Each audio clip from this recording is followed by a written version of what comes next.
mean, I quite like a bit of DIY myself, and quite hands-on with a lot of stuff, and I want to know how things work. I'm Robin Johnson, this is Yours for the Making, and I'm joined by Helena Martin from Hollaway Interior Studio, Hello. where you are the lead interior designer. That's what I love about doing interiors, and it being always narrative-led. Generally, we're quite lucky the projects we get are exciting and unique.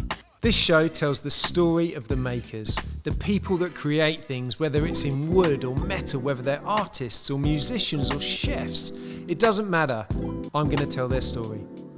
I mean, I love being on site, meeting with contractors middle of January with site boots on and a piver's jacket. You don't need to be pigeonholed into one way of doing it. Try and make something unique for each person that you work with, rather stick to one style. Yeah, that's no fun. I'm Robin Johnson, this is Yours for the Making, and I'm joined by Helena Martin from Hollaway Interior Studio, Hello. where you are the lead interior designer. I am indeed. Tell me all about it. Hiya. So Hollaway Studio is an architecture practice. We're based in Kent and London. We have offices King's Cross and in Hythe. I'm sort of placed between both studios. So we do projects across all the southeast and the occasional one further afield. So I go between both studios and we work on a range of projects, residential, commercial. I sort of just finished see it all. Quite an exciting commercial one. Webster? Stephen Webster. Stephen Webster. That's it. In Burlington Arcade. Yes, that was super. We were at the launch party last week, which was He's quite a good dude, fun. isn't he? Yeah. Rock and roll. As jewellery goes, that guy is rock and roll. And He seemed to be the rock and roll man of the moment last Wednesday for sure. Yeah, like unbelievable jewellery. He's designed all the stars. And did you use his jewellery as an influence when you're thinking about the layout? Because I mean, I've been there. It's a small space, yeah. really tight space. I mean, to get photos in, there's going to be difficult because you've probably only got like 2-3 meters from the shop front. Same with all the shops in Burlington Arcade. Fantastic venue, fantastic location, incredible footfall, tiny little space. Yeah, the history of the arcade's quite interesting. They look like beautiful Georgian townhouses and shops, but they're really shallow. So 2.5 meters deep. The basement, we were quite lucky. At some point of its history, someone had extended out over to the arcade, so it's actually a little bit deeper. So that really helped change the feel of the spaces. The basement is a completely different environment to the ground floor and the first floor. The No Regrets Lounge. The No Regrets Lounge, yes. Yeah, that was... So the brief we were given from Stephen was kind of, that's the name what it's going to be. I've got a neon for it that we can use. Go away and design me something cool. It was so open. So what's the first step then? When you get such an open brief like that, what's the first step? So I'm trying to think back. It was sort of November time, I think, when he first came to us and wanted us to look at this shop for him. And so the first day, I'm like burying my head in his world and the jewellery, reading all the news articles I can about him, reading up about the way he makes his jewellery, trying to find threads that then we can pull at and then find a story or a concept that then, as soon as you get that one spark, then it just felt like it just runs away in its own story. So I remember I was actually going to get my engagement ring fixed because one of the stones had fallen out.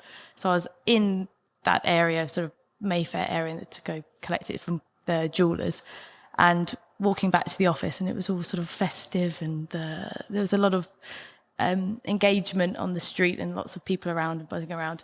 And then I remember seeing this one shop display that had a film sort of right up against the window. There was no other product in the window.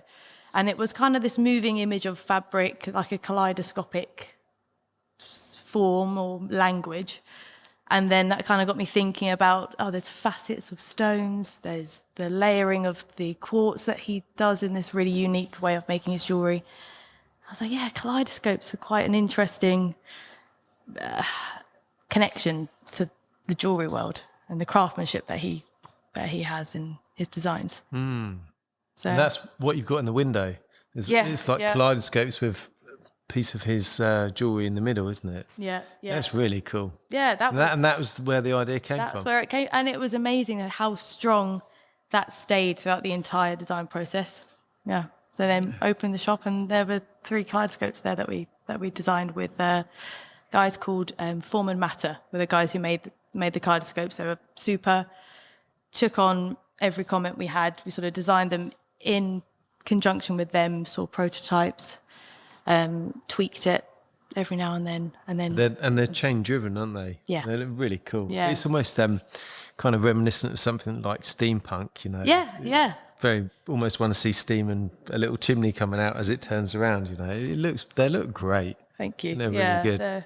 It's Stephen. Yeah, it's very Stephen's language as well, isn't it? Motorbike chain, bit rock and roll. Yeah. Do you approach every project in the same sort of way? Try and find that thread. Yeah, I think that's what I love about doing interiors, and it being always narrative led. Generally, we're quite lucky. The projects we get are exciting and unique. So I think you need something that feels, relatable to each project, and it's unique, and you can't replicate something that you've done for someone else because it doesn't have the same depth, I suppose. We worked together first on the Doodle Studio. Yes. That I think Leanne was the architect for, your colleague, and you and Leanne were doing the interiors for. And that was quite a unique project, although very different to anything you'd ever associate with Mr. Doodle, in that it's got no doodles on it at all. It's quite not plain's not the word, but they're quite natural tones. It's very calming. It's completely different from the chaos of like the external facade, which is completely doodled in stainless steel, or the house, which is, you know, a completely different story. Yeah. But how did you approach that one? Because was that the brief? It needed to be a calm, tranquil place. I think, that was it. For that one, you're like, right, immediately we need to go the complete opposite way to how he's going to live in that. He's going to fill it with his doodles. And, you know, I remember doing some interior sketches of that mezzanine office space with the really cool staircase with the kitchen in it. And I tried to sketch some of the doodles on the wall, just in this visualization. And then I just, had a look at it and just thought, no, take that out. That's not what I'm here to do. I'm just here to give him the stage, if you like, to then fill it with what he needs. And that a lot of that furniture needed to be very functional, I think, in that space, because it wasn't a large space. It was needed to work really hard. And I remember sitting down with Leanne and you, working out how we're going to fit everything in underneath that staircase and that piece of joinery, and very neat solutions. I was really happy with it. I think it looked really good. What I really liked about it was the way that the line of the stairs, because it's all closed off, but you can still see that there's the line of the stairs that kind of lined up with all the cabinets and stuff. It was a really nice one to work on, that one. And a nice introduction to be working with your studio and the rest of the Hollaway team. And what other projects of note have you done? What's your favourite one that you've done since you've been there? F51 skate park was a really good one. That's a good one. Yeah, that was fun. That was really different and hands-on. You know, we were working with local artists to fill each skate floor with. So that was really cool. There's sort of earmarked certain walls that would be good for certain artists, and then we kind of just gave them a little bit of free rein, you know, to just do what you felt Folkestone needed. And then in the cafe area, we filled the interiors with all skateboards that we had other local artists who had put themselves forward, do a design for, and then they became part of this huge skateboard installation display. And it was just very rewarding seeing that building in use. Because, you know, if you're doing a residential house, you finish it and then it's kind of like shut the door and see you later. See you later. They want to entertain their friends and family, and you're kind of, they're like, you've given us this amazing space, but yeah. Thanks. Yeah. But did you work on Curious as well?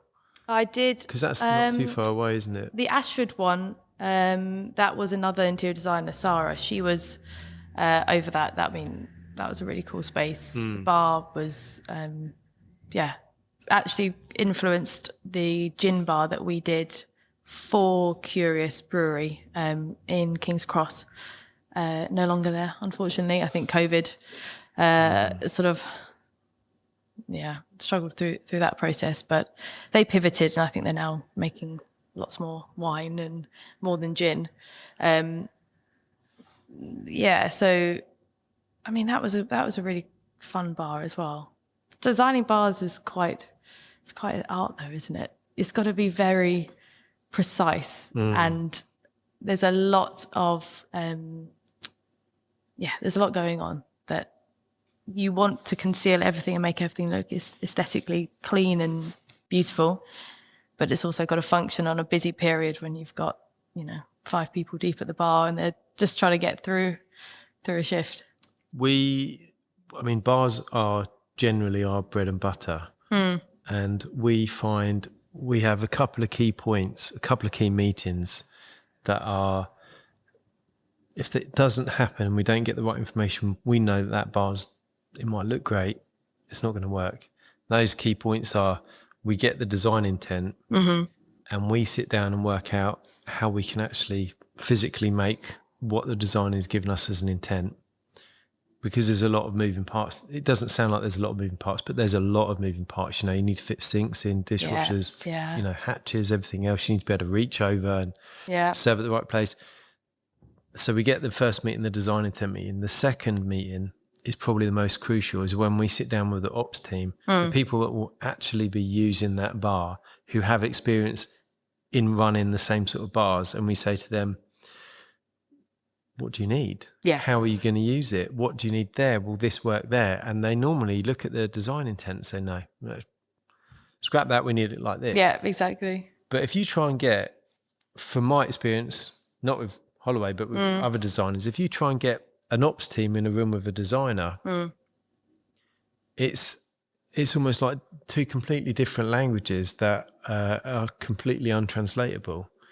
From our experience, people listen to the ops team. And say, almost, pay lip service, and then not change the design at all because they're fixed on how they want it to look. Yeah.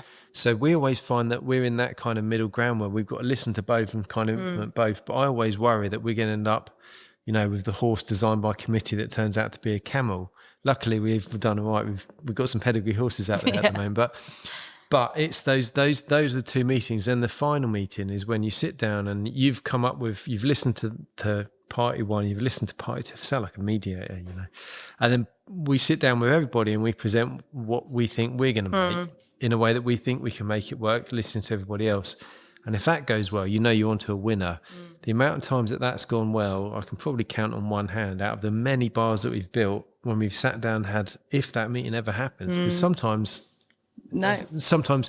interior designers, not Holloway, but other interior designers won't want to know. They're like, you've got our intent. You do what you want now. We've been paid. See you later. Yeah. Whereas other times they're so precious about how it needs to look, they forget that it's got to be used. And this is something that we kind of end up banging our heads against the wall with. But I guess when you design something and you've got a vision for it, it's difficult to let go of that vision. But I still think if it's something's not going to work, it looking beautiful is never the argument to fall back on, because no one's going to enjoy being in that space if the energy and it's chaotic and people are stressed, when you feel like everything's in order and everyone's being consulted and things just work seamlessly, then I suppose that's the Holy Trinity, what we're all aiming for. Because then your vision of how you want something to look and also you want something to feel. I think when you're, or maybe a lot of people think that when interior designers are putting together mood boards or sketches of layouts or whatnot, it's kind of just lives there.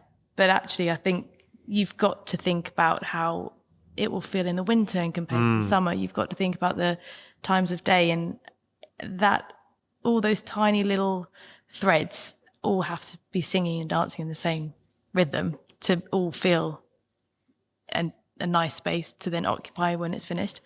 And, you know, we've tried to design bars before when there's been no menu.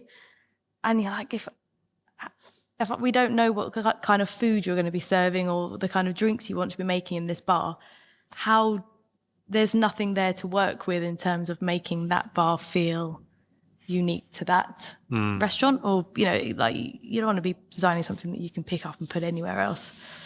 So that Gin Works bar, we had all the botanicals that you would infuse gin with, or vodka, I suppose, but it starts its life as gin, sort of inset into the top of this bar, and it was all done in resin. They were floating, so we had like juniper berries and rosemary or lavender or all these different herbs, and that only came out because we were learning about the process of distilling gin, and we went to a gin distillery and for like an experience evening, just to kind of, it was a nice evening out with the team, but also we learned how gin was made, and in turn that made our concept stronger because we could then informing your process a little bit. Yeah. And also materiality is such a big thing about, especially in commercial interiors, making sure something's going to look good for as long as possible. Yeah, but also be relevant to the situation that it's going to be in. Yeah, and because there's so many places that you go into. It's that balance of form and function, though. Everything about design, any kind of design or manufacturing, you're somewhere on the spectrum between form and function. But if you can marry them up perfectly, but there's so many places that you go into, particularly in the city, in London, or even kind of Brighton, even Ashford now. There's a lot of places, but there's so many places that you go into, and you think they've got that book of here's what a cafe should look like, or here's what a restaurant should look like, or a bar, and that you could just change the name outside and you would never notice the difference. Pinterest. Page one of Pinterest. Oh yes, yeah. You do see sometimes that same theme, running through. I mean, some people probably they just want to get it open and get serving nice matches or something. But this is it, though, isn't it? This is, I guess, you can really tell. I think you can anyway. I love eating out, and I love eating like nice food. It's one thing that I think, having worked in the hospitality industry from the fit out side, that I think actually I really appreciate going and eating really good food, because I can appreciate the effort that's gone into it to create these dishes. Because I feel like the effort that we've put in to make those places look as good and work as well as they do, I kind of felt like I wanted to, give something back by going and eating there. But actually, the experience is fantastic when you go to a place like that. Yeah. So I think a restaurant that really cares about how it looks, or a bar that really cares about how it looks and how it works, the service is going to be really good, and the food's going to be. It's going to just be an all-round good experience. Yes. Yeah. And I think, as I'm getting older, and I don't go out very much now. When I do go out, I'd much rather go to a place that is nicely fitted out. And I'm terrible. I'm the worst person to take in. I bet you're looking go at in, all I the look around, details. oh God, look at that. But I am, because it's my job. And even when I'm not at work, I'm still looking. Oh yeah, no, I know. But then when you go in and all the materiality works, Yeah. it's telling a story when you go, and you feel you buy into it before you've even sat down taking your first mouthful. Yeah. You're buying into it because you can feel the atmosphere. I believe anyway, you can really feel the atmosphere. you know, if the staff are really good, they come over, they make you feel welcome and relaxed. And then when the food comes out or the drinks come out and they're good, you know, it's like everything's there. And I think you can tell straight away when you walk into a place by looking at it. If the thought has gone into it at that stage, you know, you got a good bet that everything else is going to be really good as well. Yeah, it's not easy. No, it's not. Yeah. But likewise, when you go into somewhere and you think, oh, okay, this is looks like page one of Pinterest when you type in restaurant interiors, and you go in and it could be anywhere, the chances are the stuff aren't really going to be that fast, you know. I feel like it's the opposite ends of the spectrum. That in between's a little bit not as interesting. But then you've got, you know, the beautifully fitted out restaurants, and then the super authentic, like, I don't know, street food van or whatnot. That's all about like the passion of cooking and getting it out to you as quickly as possible. And that's, you know, I think when people are just passionate about creating something that comes across, that's what's interesting. But it is that middle ground, enjoyable. because the independents, I would never judge an independent by looks, because they're people that they're just trying to cook and they want you to eat something delicious. I'll tell you a story, actually. I got taken out for dinner for my birthday and we hadn't booked anywhere. It's the end of January and we're thinking, oh, you know, everywhere will have spaces, of course. And we went to St. Leonard's. Everywhere was fully booked. Everywhere we went was completely fully booked.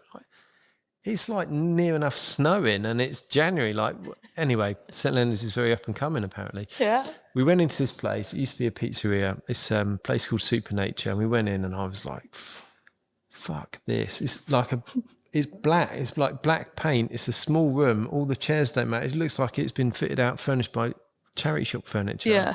There's a sort of a bar thing with some books, and then there's like a wood-fired pizza oven there. By that point, I was so hungry. I just was like, oh, you know what? Let's just eat here. Fine. Looked at the menu and scribbled on a blackboard. I mean, we're talking like this is the size of a large front room, large lounge or something. Cooking in it and you're eating there as well. It's hot. It was great because it was hot in January. But you can see it all being cooked there. And there's like two people there and they look tired and, you know, hard work and stuff. And I thought, sit down and eat. I had the best meal that I've had in England, probably ever. And not only that, he recommended some wine. Or she recommended some wine. He came out and said, oh, actually, try that wine with what you're eating there. Ah, that's lovely. Incredible. Yeah. Anyone that's eating out in St. Leonard's now, so just go to Supernature. You will not be disappointed. Yeah. It wasn't expensive. Yeah. The food was incredible. And I sat there the whole time thinking, I've been so judgmental based on how this place kind of looked, the interior and stuff, and the furniture and the like odd match knife and fork. But then I thought, they're not putting the passion into, they're not designers, they're not fitted out this place. They're making really good food with like local ingredients. And I think it had like Romney Marsh lamb or something like that. It's just started to come in season. It's spot on. But it is that middle ground where it's kind of the chains, where the chains kind of operate and stuff. Yeah. That's a hard one to get right. Yeah. No, it is. Yeah, agreed. Almost when it feels like a tick box exercise. They're like, put a trendy interiors in, get people taking Instagram photos. Oh, it's just, that's not what, you know, interior design is about, really, is it?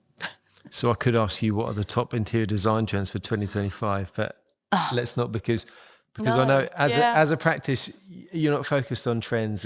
It's style and it's timeless. What you guys do. This actually came up yesterday. I was writing a load of responses to a PR piece about the Webster store, and the question at the end was, what have you noticed is trending at the moment? Even as a question, I thought, bad journalism. in what respects, you know, like I think my response back was something like, not quite sure how to answer this. Would rather try and approach each project with a design that would suit the needs and, you know, the vision mapping, rather than go for a trend. that's throwaway interiors, isn't it? If you fit out something that's super trendy now, in 5 years' time you're going to want to change it again, then it's wasteful. You're going to be sick of it. It's spending a load of money again on something if you're trying to keep up with something, because it's not like fashion trends come and go, but if you're thrifty and you vintage shop or something, you can stick in trends that way more so than buying on Shein or whatever. But it's, if you want to be on a trendy interiors, it's only going to be around for a year and a half or so until you need to move on again. One that I think of often when people say, oh, I would really like to do a feature wall. Yeah. And I've seen this acoustic stuff. It's like black with strips of wood on. I think, oh yeah, everyone's seen that, and now in 6 months' time, no one's going to want that. Yeah, no one's going to. 6 months ago, everybody wanted it. 6 months, no one's going to want it. Yeah, and it just reminds me. It's like those signs. What are they? The neon signs. Live, laugh, love. It's that sort of thing, isn't it? It's like you could go into Next and they'll go down in the history books, won't they? Those slatted walls as the live, laugh, love of now. but it is that sort of thing. And it's not fast fashion, because interiors, it's nothing really fast about them. But if you're doing up your place every 6 months to a year or every couple of years, it's just not sustainable. Surely. No. It'd be exhausting as well, wouldn't it? Imagine. I was in a bathroom showroom yesterday, and my goodness, I mean, the amount of new products that are coming out constantly, some will stand the test of time, with certain designers or furniture designers that are innovative, and they're not setting trends, they're just paving a new way to address something or find a new way to use a material.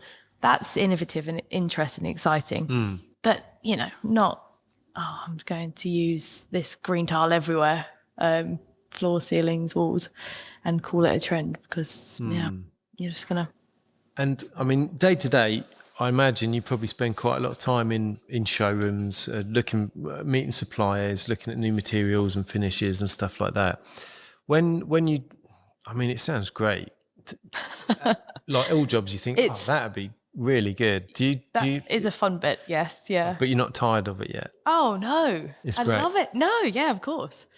That's absolutely the best bit about my job. Really? 100%. I love it. Yeah, touching things, feeling things. You can't do what I do without going and seeing things, and grabbing as many samples as you can to then collate them all back together in the studio, and then seeing what works and what doesn't. And if you're looking at something online, there's so many other aspects of that item or that touch or the temperature of it or the sheen or whatever, all these different elements that make something an item so unique to what it is. It's lovely to go and meet with people, talk to people that are really passionate about their product, and then you gather these stories about why you've picked something specifically. If we're looking at using local craftsmen and local suppliers where we can, that all adds another layer of fabric to when you're building something together, and making it unique to that interior or that one client. What I've also noticed, going back to the samples and going around there, what I've noticed on your desk, which is the biggest desk in the studio in Hyde anyway, completely and covered. The messiest. Yeah, I didn't want to say that, but it's not messy. It's just got loads of stuff on it. But what I've noticed when you put mood boards together, they're the physicality of them. Instead of just getting a swatch or looking at an image online of a flooring type of tile, you've got, the floor sample and then a tile next to it like that, and then something else. So you can actually see physically not just the colour, the tone, the texture, it's almost how it would be. I mean, not on the scale of a large room or whatever, but you've got it and you can see how they interact with each other. And the way the light works with both, that's something is crazy. If you're looking at samples flat, but one of them's a wall finish, you're thinking, well, that's got to immediately be rotated 90 degrees in comparison to the floor. And then most of the time that changes the look of that finish completely. And you need to be able to see it in all types of different light and not just a printed out mood board of a couple of specified finishes on there. Yeah. Or finishes schedule that doesn't have anything attached to it. No, yeah.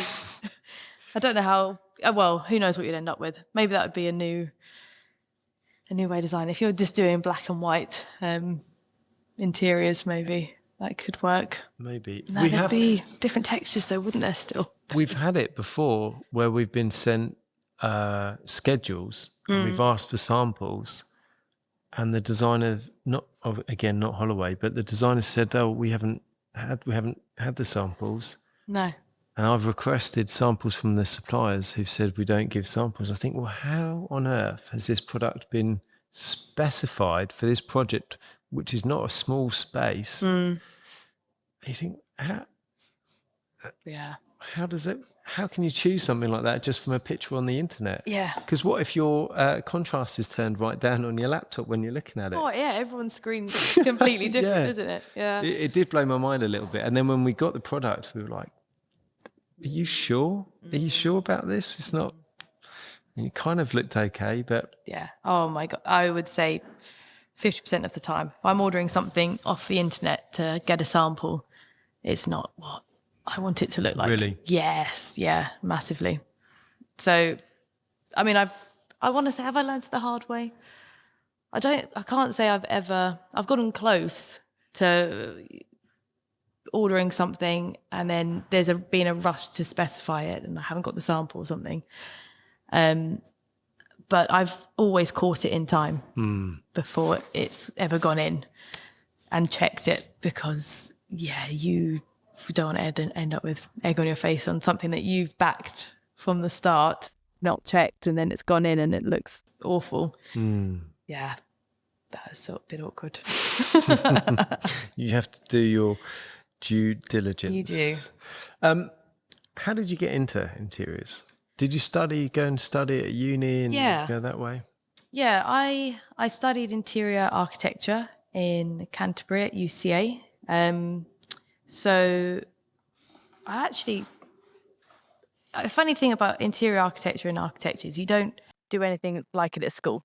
So you're kind of only going to know if you like it when you commit to a 3-year university course, and then, Did you do work experience prior to it or anything? No, because I really wanted to do fine art as a degree at uni. And so I did a fine art foundation year before I wanted to make my decision, which I loved. And it was just such a fun year trying out every material. I mean, the briefs were amazing. They gave me so much freedom, and it was a sense of what would come in university in comparison to school. But when it came to make my final decision, I think I kind of felt I couldn't see where I was going to go with fine art. I didn't have the ambition to really be an artist. I wanted to do something that worked with other people in teams, and so that's why I sort of swung towards interior architecture. But my mum has a background in interior design and retail design. So interesting. I didn't know that. She was, I think that's where I get a lot of it from. She had sort of great stories of working in London for Selfridges and Harrods and doing all their window displays. And actually looking back now, so it'd always be for jewellery designers or beauty companies. So she would be designing a shop window for a collection or for a design, so the concept would be so strong. So I think you're kind of using both bits of your brain. You're thinking creatively, so that fine art background, but then you've got to figure out how to build it And that's what I learned sort of through my studies, and then a lot of trial and error, and then learning and, at Holloway. So I've been at Holloway since university. Really? Yeah. Wow. Yeah. So I met Guy at my end of year show, and moved around a bit and tried out lots of different projects along the way, and then landed where I am now, and both studios, running interiors, and a small team, which is fun. How are you finding that? Great. I mean, the support is needed, and we've got a lot on at the moment. So I think, having someone that can do a lot of the drawing work or leg work, and then we can bounce it off all the architects in the studio as well, is super handy. So we're not really siloed in a studio. I'm very much picking the brains of all the architects all the time, or vice versa. So we're in projects much earlier than what other interior designers might be able to get in contact with clients. So if Holloway are building a new house for a creative client or so, I can then start getting engaged with them at planning stages. So we're thinking sizes of rooms, functionalities, light, space, flow, all within such early stages. So then when that design development, that ball starts rolling, like the foundations are already there. So I've heard stories of some interiors coming in, and some interior designers coming in and sort of wanting to change window positions, window sizes, layouts, picking a floor finish that has, say, a certain depth or won't work with underfloor heat, or whatever it might be. I think we can kind of nip those issues in early, and hopefully it's a much more seamless. Well, I think that's a real strength, actually, that Holloway have got, because not all architects, I mean, we'll be clear about it, not many architects' practices, apart from the really big ones, have got interior designers on staff. Quite often you'll go to an architect's, they'll design your house, and then they'll suggest an interior designer, or you'll go to an interior designer after, or you'll have a go at doing it yourself, which is often disastrous. But it's quite a strength that you've got there at Holloway, that, like you say, you're involved at planning stage, which is amazing. So you can move those windows around, you can move those walls around and doors, and talk about the finishes and the materiality of the project at that early stage. Because I think, from my experience, Of working with interior designers. Of working with architects, and interior designers. Architects and interior designers think very differently. We talk about right brain and left brain. Yeah. I don't know which is which. Is left brain the creative and right brain's the... I think it's left brain's creative, right's... Something like that, yeah. Creative? Something like that. Yeah. But generally speaking, I think a lot of interior designers will be more of the creative... I think it's left brain. Let's call it left brain. The kind of the creative left brain persuasion, maybe. Yeah. Whereas a lot of architects, maybe not.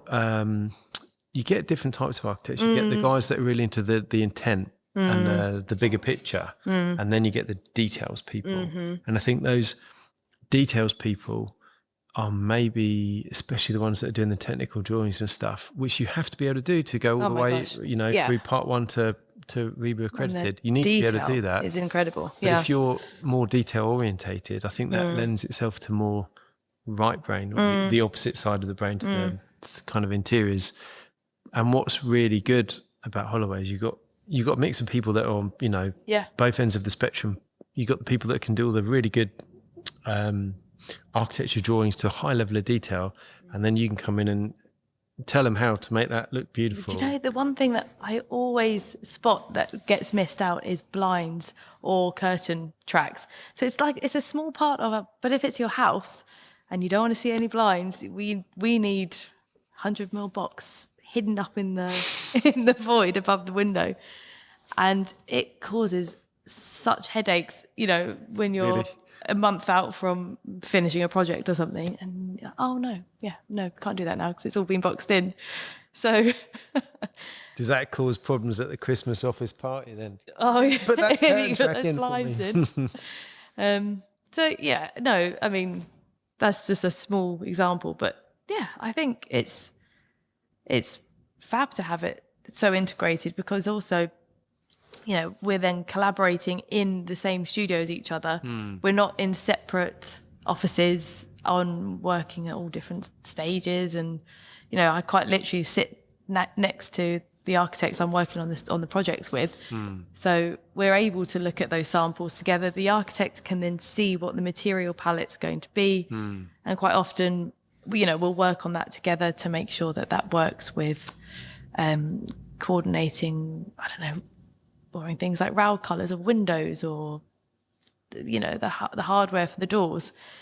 That's... And hiding services and running all those sort of, you know, crucial things that aren't particularly pretty and often not considered. Well, not well considered anyway. You know, a lot of the time people, they know they need a certain amount of sockets, so let's just put them there. Yeah. But there's a lot to be said for putting sockets in the right place so they look visually in line with everything else. Yeah. It's the things that you don't see which often have, you know, the most amount of consideration or joined up thinking. And that's lovely. When that just goes seamless and under the radar, then you know it's a job that's done well. So apart from looking at samples, what is you have a favourite part of your job? What's the best part of your job apart from going through all the samples and meeting the suppliers?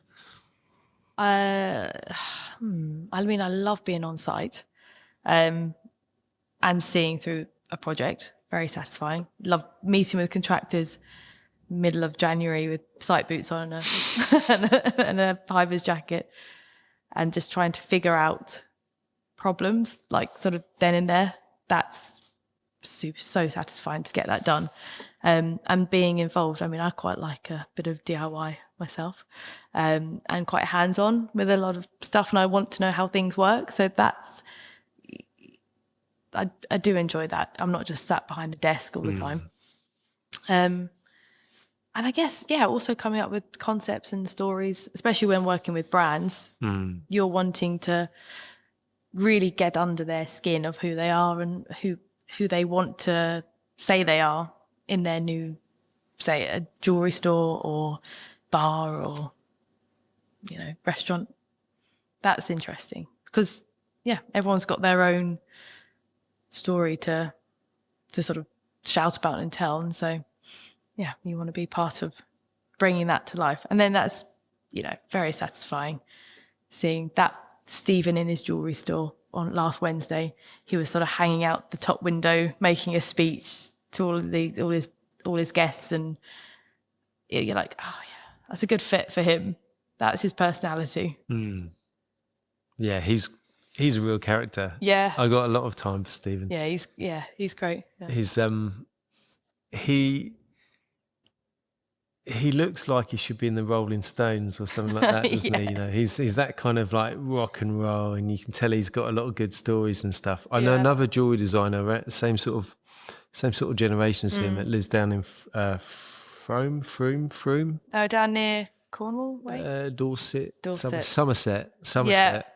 And he's like rock and roll jewelry designer as well, but he's kind of moved out of the limelight and into the countryside, and he's just got his nice little silversmithing workshop and stuff. But he's got the same look, you know, and he's got the same twinkle in his eye that you know he's got some good stories and stuff.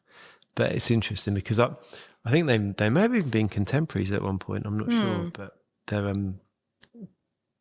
I think that they probably partied with each other. I think they definitely did.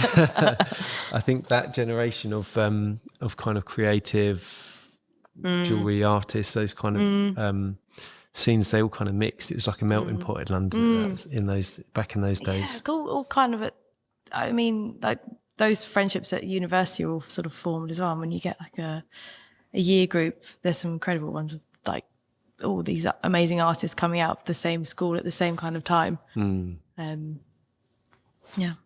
So apart from Apart from telling the stories, picking the materials, what are the other really great things about what you do?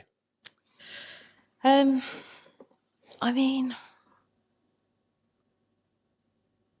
what else do I absolutely love doing? Materials, picking concept stories. I mean, they're great. They're all at sort of the start of the process of a project and building the brief. I guess, I mean, finishing up a project and then putting in the furniture, thinking about then the softer bits of, the reupholstery or whatnot. That's a lovely detail, joinery drawings and thinking in smaller scales is a really nice part of it as well, because it's a very different way of thinking. Then you're in such a micro part of the world of interiors. If you're just looking at how a door handle is going to work of a cabinet or something, rather than thinking about the bigger picture of all the flow of the layouts or the lighting and how it's going to all come together. Finding like a very satisfying functional piece of joinery or furniture that that the client's going to kind of really want to show off to all of their friends when they come round. Like, oh, I've got a hidden mirror behind my wardrobe door that slides out like this, and it's really snazzy. Kind of part of the design, which is quite fun to work on. And then you can kind of push you can then start to build this sort of library of things that you have that you can pull out every now and then. Tricks up my sleeve. Yeah. And what's the hardest part of your job then? Hardest part of the jobs. I mean, I guess there's a couple. There's the one which is juggling. If you've got a couple of jobs on at the same time and they're at different stages, you need to shift your way of thinking between left brain, super creative concept. Where's the story? Where's the spark of a project? And then you'll be having a call about a project that's on site, and the contractor's calling you and saying, how do you think we're going to finish this wall? It's got damp issues. We need to talk to a M&E consultant about finding ventilation grills in this space. The two contrasts of a day is challenging and difficult to pivot between the two. But then again, it keeps you on your toes, I suppose, and keeps things fresh. That's quite difficult. Personal taste as well. And some, I mean, fortunately, a lot of our clients have got really good taste and they're pretty creative already, and they're there in the journey and they're really engaged. Very occasionally you'll think, I really don't like that piece of what, I don't want to pick anything particular, but piece of artwork that they're insistent on having in a room, and you think, I don't know how we're going to make that work with the rest of it, but you've got to relinquish control as well, because essentially it's someone else's home. It's not about, you don't come to me to get a look that you're going to get, everyone's going to get from me. It's kind of, like I've said earlier, everything's rooted in that person or that thing. That kind of defines the direction which we'll go. It isn't, we're going to go for a trendy Pinterest interior. But, sometimes some clients want very particular things, and you just have to bite your tongue and make it work. That must be quite difficult if someone comes to you with an idea. It's hard to get on board. I mean, we've been in the same situation here where people have come and said, this is what I want to do. And you think, really? Yeah. But it fits what they want to do. It fits their brand or their business or whatever it is. think, oh, really glossy purple on all the walls, Yeah. plastic this, plastic that. That I struggle with that. In fact, to the point where I've said no to a couple of jobs where I just thought, I don't like it. I don't want to make that. I don't want to take photos of that afterwards and say, I did that. Yeah. You want to be proud of everything that you're Absolutely crafting.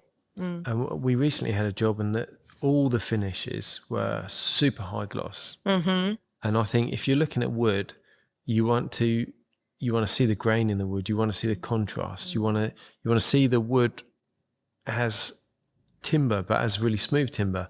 I think when you put layers of gloss and it's high polish and everything else, I think it starts to look almost like plastic. Manufactured. Yeah. Yeah. Like yeah. a melamine board with a plastic coating over it. And it loses that grain and that depth. It just becomes a sheeny surface. You know, I'm not into that whole polish, glossy kind of yacht varnish look. And we did the whole job. That's a whole side of interiors. You know, well, there's so many different worlds of it. The yacht interior design, that's quite interesting. Because I was talking to a supplier of veneers and various applied finishes, and he was saying that he was showing me like all these crazy marble veneers or HBLs essentially that are plastic and they're printed to look like the material. And they have these printers that can scan a piece of marble 1-to-1 scale and then print it onto plastic. And their biggest sector that they were focusing on at the time was like ships, cruise ships, yachts, because the weights needs to be so small. Yeah. Everything in that world is kind of fake and a bit, Disney, because it's kind of a stage set of fake materials. And that's just, I mean, it's time and place, I suppose, but, you know, well, doesn't we used to exciting. think, I used to say, look, there's no veneer in here because I was dead against it. I thought if you're not using solid timber, you know, you can't really call it joinery. But actually now I've completely pivoted the other way. Yeah. We're opening up a veneer shop down the road because... Real wood veneers? Yeah. Great. Yeah. Yeah.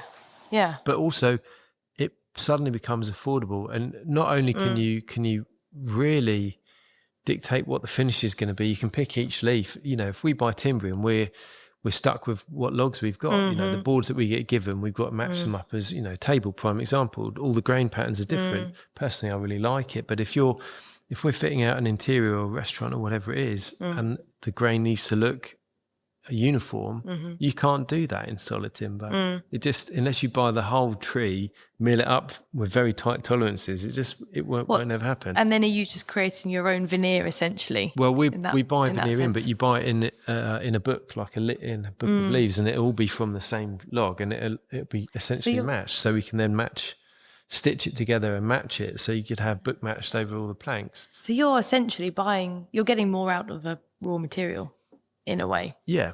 And the other thing is that we can put it on a really stable hydrofugo board, which is never going to move. Whereas solid timber, it's always going to move a little bit. And sometimes if it moves a little bit, it can, over, you know, a large tabletop, for instance, it could move a lot. And you could have splits and cracks. Whereas the other thing's cost. You know, if we do a lot of solid walnut furniture, but if you wanted something even more exotic than walnut, let's say you wanted a Santos rosewood or something like that, you're never going to buy enough. You won't find enough. And if you do, it's going to be eye-wateringly expensive.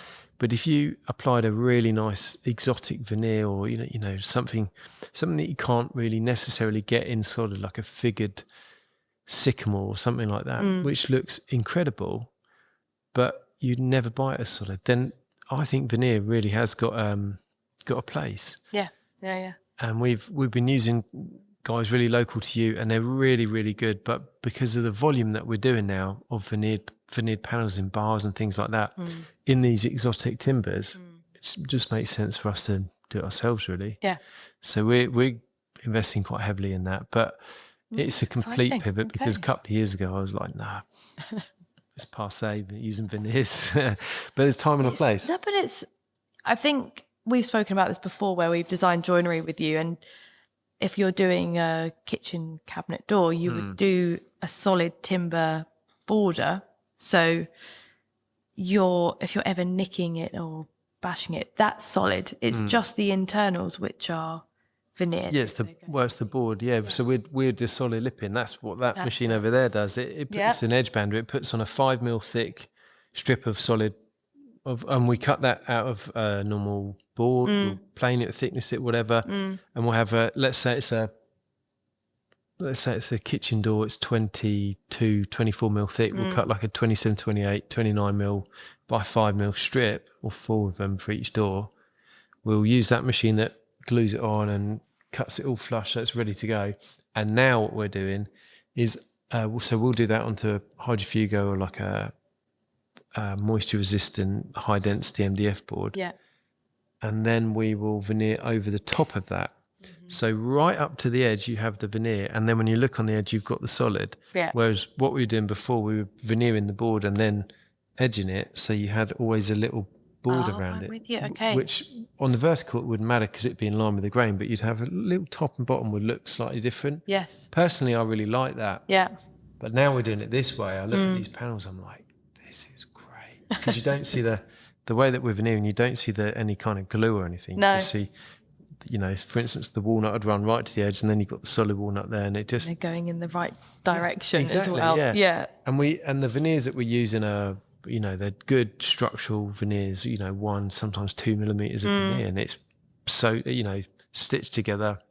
I really like it as a finish. And a lot of people, no one really, very few people would have the money to, say if they've got a big piece of furniture, not many people would want to spend the money on doing that in a solid timber. And it wouldn't be as, my thing, when I talk about sustainability, I'm not like, it needs to, we need to make sure we're wearing plastic leather shoes or whatever. My thing about sustainability is doing something using the right materials that's going to be in there for the longest. And it's going to have a long life and longevity. And I think if you use the right materials in the right way, you can, it probably costs a bit more to get those materials all together, but ultimately you've got something that's going to outlast whatever's going in there. Yeah, and then it's like, in the world of furniture, it's things you can pass on to family members as people move houses and move around, and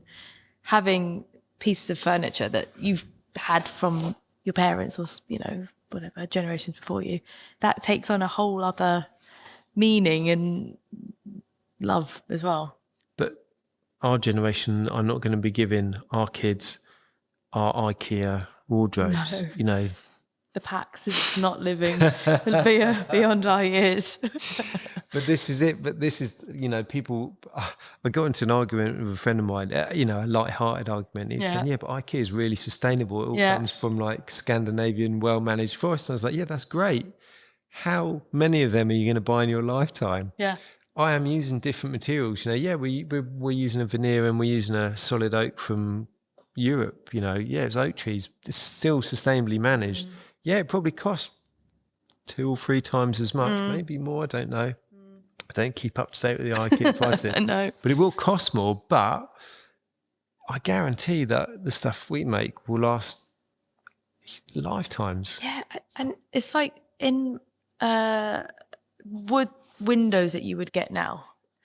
They don't last sort of nowhere near as long Depends who as you're buying they from. used to. Yeah, well, true. I know we're expensive for windows. I know we are. We've had this conversation. We have. But I know that our windows are going to last 40 years. But you can get wood windows, and the grain that you see in them is so big because, you know more than I do, but from what I understood, they're grown so quickly. Yeah, especially softwood now. Yeah.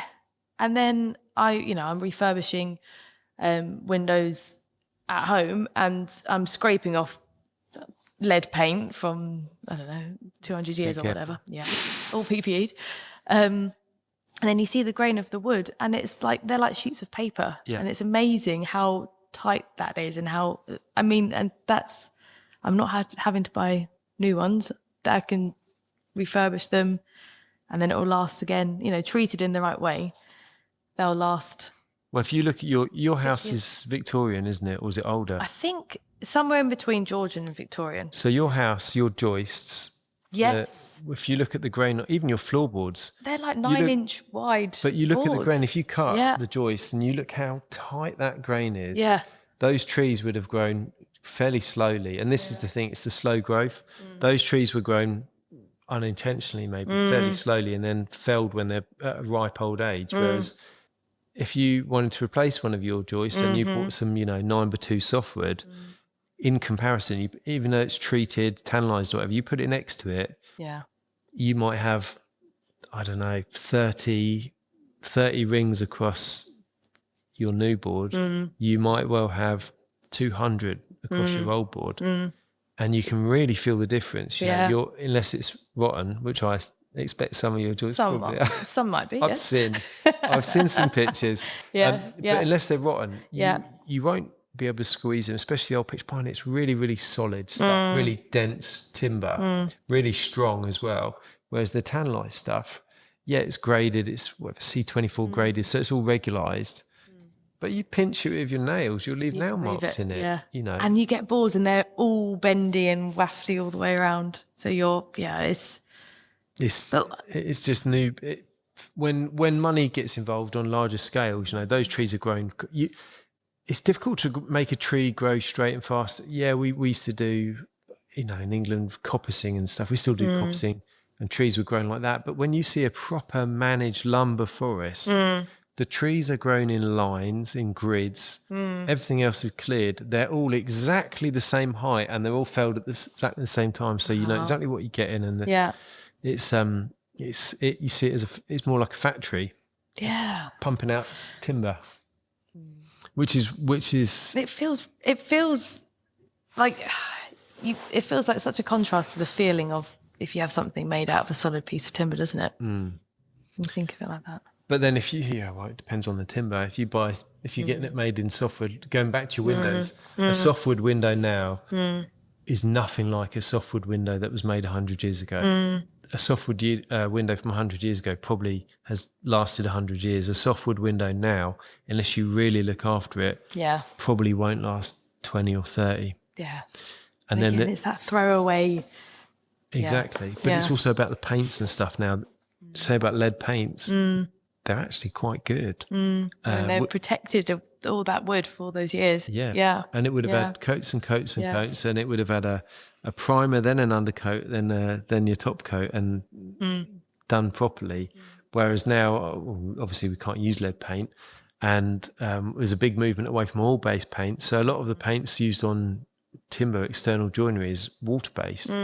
The technology's come on loads. It's really, really good. But softwood and water-based paints, they're not. The paint is much better than it used to be. But for me, I think, do I want to paint this wood that's a bit, probably not as good as I'd like it to be, with a paint that's water-based? Even when it's dry, it's really good. We have done it. But I think, I don't want to saddle my horse to that. I don't want to saddle myself to that horse, so we don't do softwood windows and doors anymore, because I think, how long are they going to last? We'll only do them in hardwood, and then we'll go for we'll only use a certain type of paint because we know it's really, really good. We'll never have problems with it. But at the same time, we're probably 3 times more expensive than other people for doors and windows. But then I know I can confidently do it, because the worst thing is making something and then getting the call a year later and saying, it's not. You have to come back and fix it. Yeah. But then buy cheap, buy twice. And your house, tell me all about it. True. Yes. How's it going? It's going well, thank you. When did we move in? November. So we're nearly done. Nearly a year. Or nearly a year. Nearly a year. Definitely not nearly done. Do you know? Because this is the second time round. The last place was much smaller, and there were not as many problems given that, but it eased us into the whole process. But I found it so useful as well for my job, seeing how things go together, seeing the stages at what things happen, being sympathetic then with clients who are waiting for, I don't know, their house to be finished and built, and understanding frustrations. And that's been quite, that's quite a nice mutual ground that I can sometimes relate to. I'm on different scales most of the time, but that's been quite a nice learning curve. But yeah, no, so the current house we've had a new roof being put on, which was, we took the old slates off and refelted. But in that process, we found, again, 9-inch board roof boards all over the top. And the guys doing it were like amazed by it. The way that this has been built is so solid. And it's so reassuring to then see that, that's not going anywhere. This is old, and it's not going to fall down in my lifetime. Touch wood. But no, Liam and I are both working hard most weekends or evenings in the summer, doing some kind of sanding or sourcing. But we're just doing the externals at the moment. So we've got scaffolding up. It's the right time to do it in the summer. It's the right time to do it. Yeah. It's it's the rush to get it done and down before the winter. I think is where we're at the moment. And and then also we want to get some more heating in the house this winter. Would be nice. It's more than 3 radiators that we currently have. That went in March. So we never really used them. Do you feel the pressure? Do you feel that you need to make your house look incredible because people are going to come around and go, well, you're an interior designer? Yes and no. I think, as a starter, it's for me and Liam, it needs to, he's got quite a specific taste as well. Doesn't do anything within the industry. He's completely an opposite to me in terms of what we do for jobs, but he's definitely got an eye for authentic materials and craftsmanship, and that's celebrating that. But yeah, I really want to be able to nail it and get the fundamental bits right.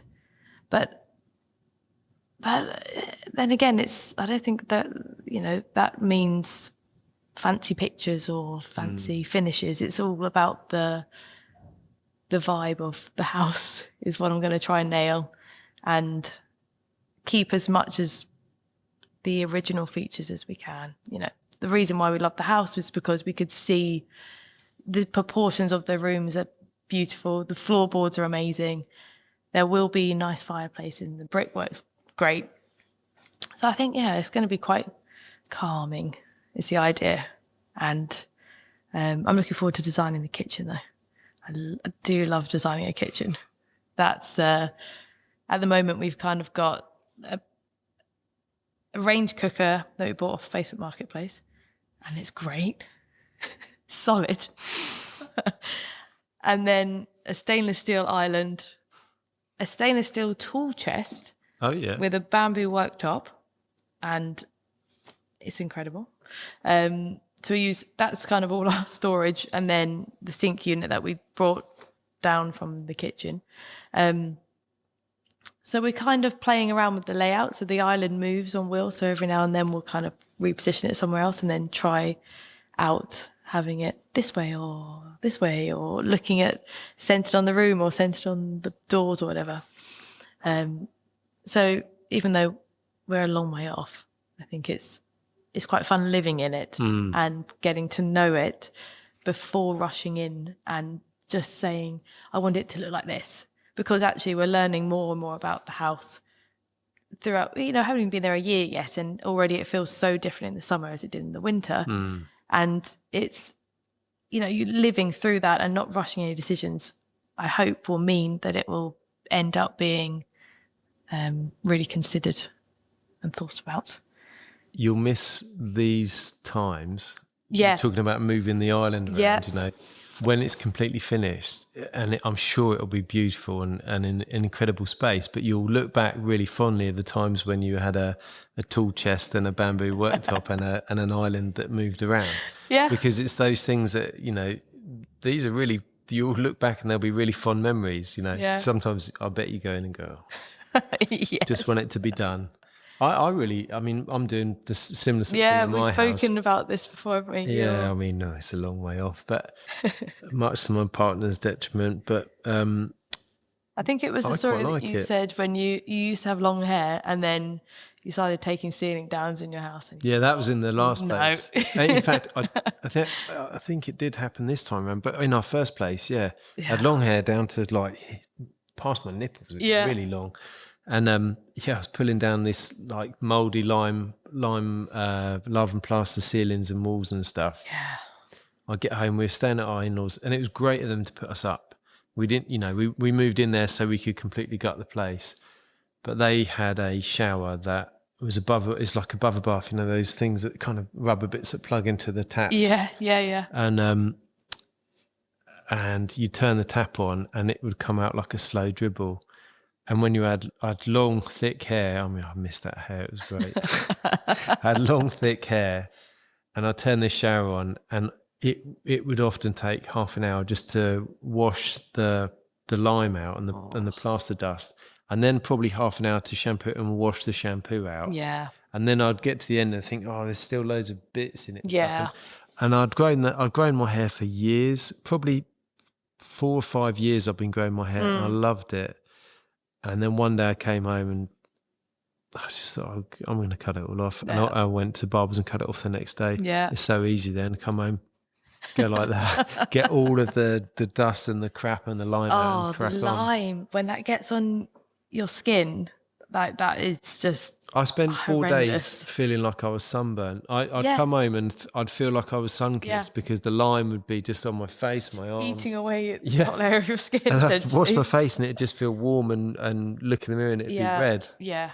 It was pretty nasty. And we had in the first place, we had a damp issue.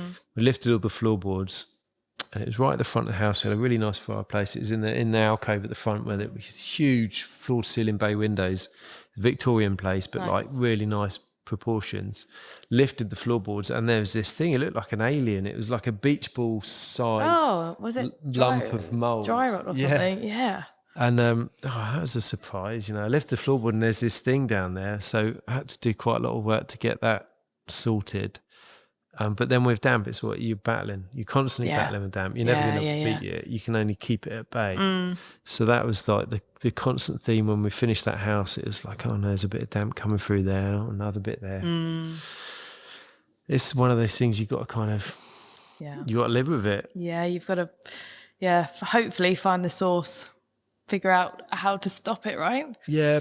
But then even when you find the source, we did all the things that you need to do. We tanked it, we put membrane down. It depends on the room and stuff. Put membrane down, redo the floors, ventilated. I read a lot of different people's takes on it. And the thing that actually got rid of it the best, because we had this crawl space underneath, was to ventilate the crawl space. Just airflow. Yeah, loads of airflow. Yeah. And that completely got rid of it until one of the vents got blocked. And then it came back straight away. We didn't know the vent was blocked. And then, I don't know. It was just the new house, the 30s house that we've got now, the one that we're working on now. We did it in 2 stages. So it'd been lived in by an old chap until he passed away, and it hadn't been worked on since the 70s, I don't think. The kind of the last work had happened in the 70s and nothing since. You're finding newspaper sort of shoved in places. You get a date on it. Yeah.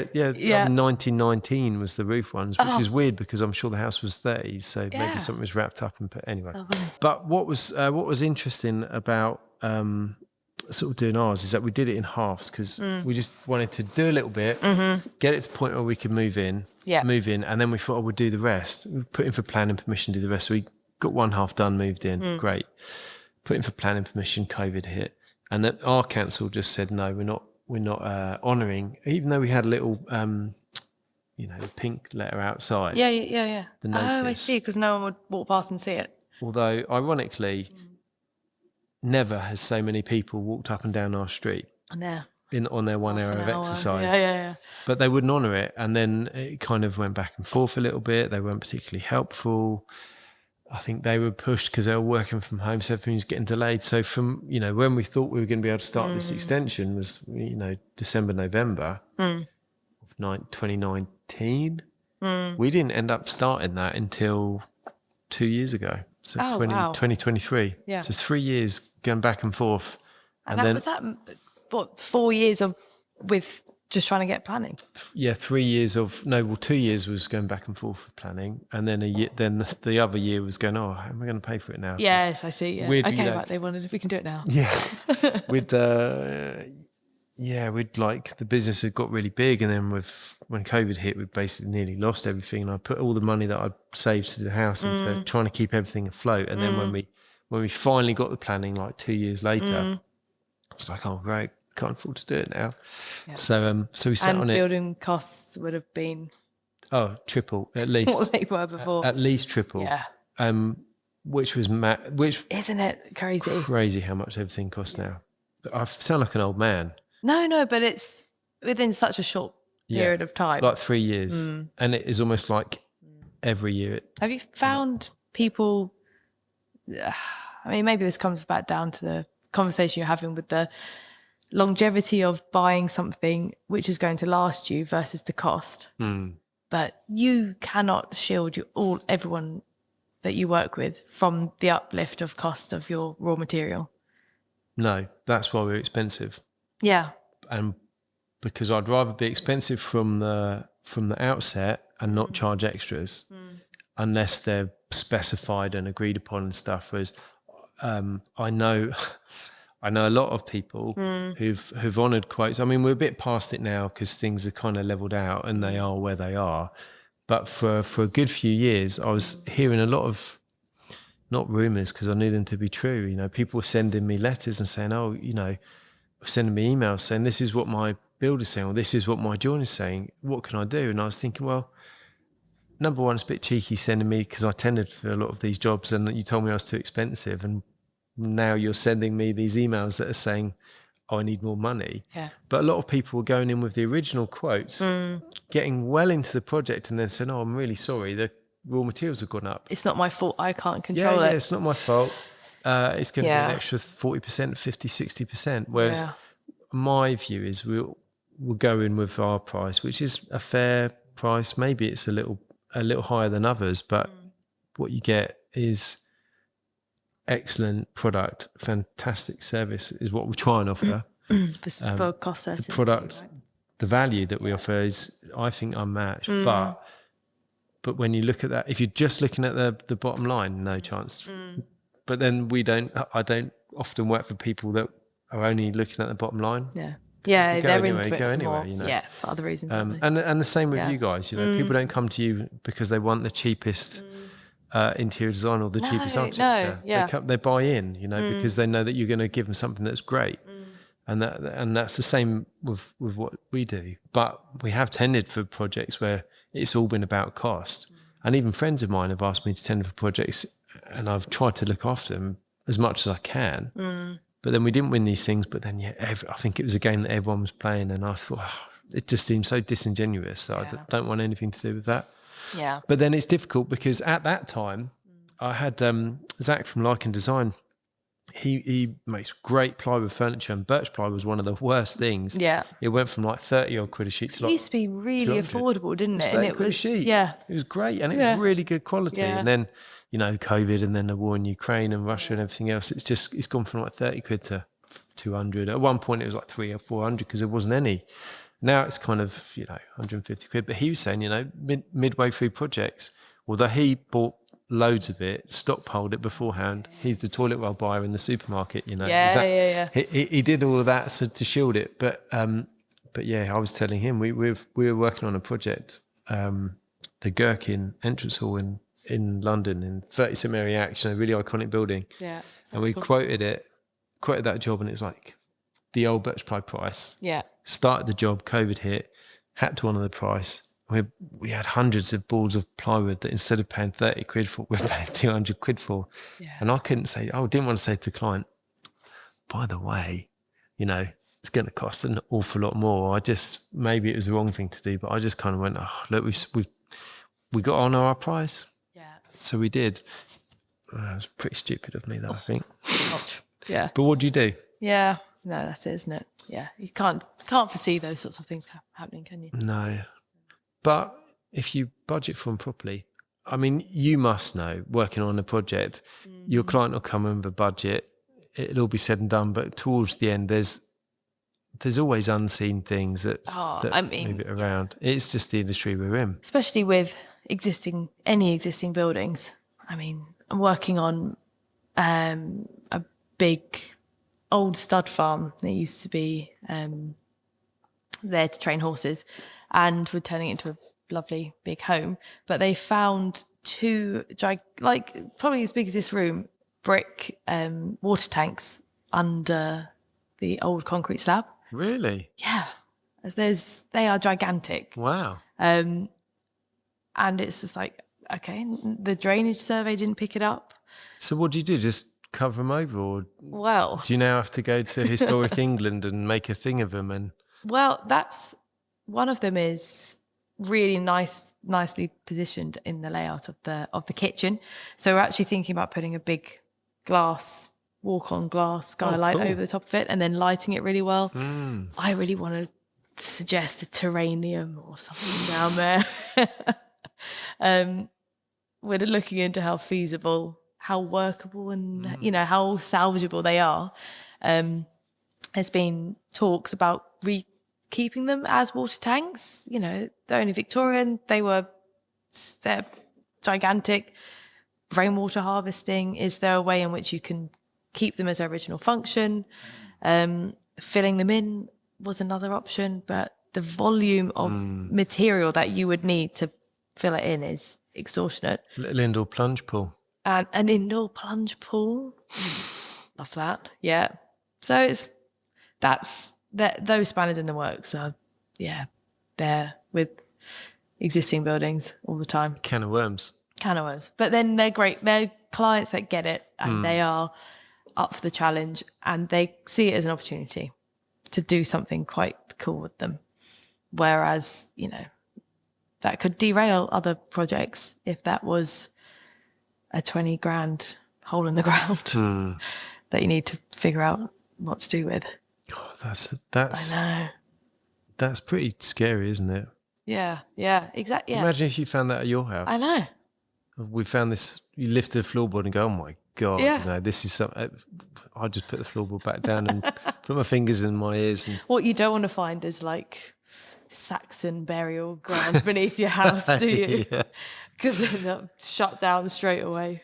I think I probably shouldn't say it, but I think if I found it, I'd probably keep it very quiet, dig it all up or keep it very quiet, because where I live, they're building some really beautiful farmland. They're building a new, whatever it is, but what, like a Wimpy estate or whatever, they Wimpy homes or something like that. One of them Barretts, whatever. And they've come across on the first trench they dug, loads and loads of archaeology. Really? Yeah, loads. And had to shut the entire site down for weeks while they get this, not the time team, but get the archaeologists get the anoraks in. Because actually where it is, it's like the Coombe Valley or the Rother Valley, I can't remember what it's called, but it could well be where William the Conqueror sailed up before the Battle of Hastings. Oh my goodness. So there's possibility that it could be from there. Yeah. Wow. No one knows yet because they haven't done the dig, but it's delayed the whole project by a long time. They'll be looking at other sites now, no doubt. Yeah. Surely. I guess that is a big risk, isn't it? So one question that I ask everyone that comes on the podcast is, if you go back to give some advice to 18-year-old Helena before starting interior design, what advice would you give? Or what advice would you give to anyone that wants to be an interior designer? I would suggest there are huge amounts of ways in which you can take it, and you don't need to be pigeonholed into one way of doing it. I think if you're try and make something unique for each person that you work with. rather than stick to one style. Yeah, that's no fun. I think it's harder, trying to redesign something that you've never done before and figure out how it's going to work. But it's definitely more rewarding doing it that way. Yeah. And you don't, because some interior designers really do pigeonhole themselves in one style. Yeah. And that might be the trend, of the time. So you think buck that and just design everything bespoke to the client that you're working with. I think it makes you much more versatile for your clients to be able to have strong foundations in your design language, for sure, and find what your pillars are. If it's craftsmanship, materiality is a big part of the design process, or if it's trying to bring back to life an old piece of furniture or something that you can pivot in lots of different ways then, and then you can create something unique for lots of different people, is rewarding and enjoyable. And I think then you'll always be able to find work and be versatile for all different types of people. You'd meet lots of different people along the way. If you're doing a specific interior look for an open plan kitchen and diner for your Mr. and Mrs. clients, great. Like, some people that floats the boat, but it's fun trying to do something new every time. Push the limits. Yeah. So when you find out where they are, you only get there by pushing them, I suppose, don't you? Yeah. That's the rewarding bit. You don't know where you're going to end up when you start doing something you've not done before. Excellent. Good advice. Thanks. Yeah. Where can people see your stuff? Where can people find stuff to look? We are posting more on our Instagram page. What's that? We are at Hollaway Interior Studio, or you can go to Hollaway Studio main account, and then we're on their bio. You can follow me personally. I keep my DIY stories up to date on my Instagram, and keep and go on our website. We're often posting new stories. Hollaway Studio.co.uk. Should have practiced that before. I should have known it. I should have known it a bit more off by heart. And public spaces, maybe not necessarily public, but where can people go and see it in the flesh? Blimey, I mean, Folkestone, you've got a big collection. Here we go. of the Hollaway of the buildings. You've got F51. The multi-storey skate park. Yeah, that's it. They've got a big climbing wall there as well. Oh, cool. So if you're into climbing, you can do that. They do scooters and skateboards, so give that a go. Rock Salt, the fish restaurant down there. In the harbour. In the harbour. Yeah, that's one of our buildings. In London, you've got the Webster store, Burlington Arcade. Pop by, have a look at the kaleidoscopes. In the iconic Burlington Arcade. Burlington Arcade. At the moment, they've got a Stephen Webster rug, which is 200 metres long and bespoke for him, running to October, I think. Cool. Which is cool. We've got a long list of projects on the website where you can go and experience a Hollaway interiors. There's one really exciting one, which is a bit different to the normal sort of, any kind of normal building. Didn't you do an inflatable football pitch? We did. Ballers. Yeah. Is that still there? Yeah. Not popped yet? Not yet. No. Where's Ballers? Blue Water. So that's super. That's using a redundant car park space. They've got so much car parking, and they found people aren't driving to big shopping centres these days. We need to diversify and find other ways to engage people. So it's a immersive football experience. They do five-a-side games. They do kids clubs. They do. They put on. They've got the women's Euros at the moment. I think they're doing big screenings of that on the pitch, which is cool. And Cool. So ballers as well. Ballers in blue water. Yes. Excellent. Yeah. Well, Helena, thanks ever so much for coming on. Thank you for Great having chat. me. Really interesting. Yeah. And can't wait to see the next things that we're working on together. Yes. Thanks very much. Thank you.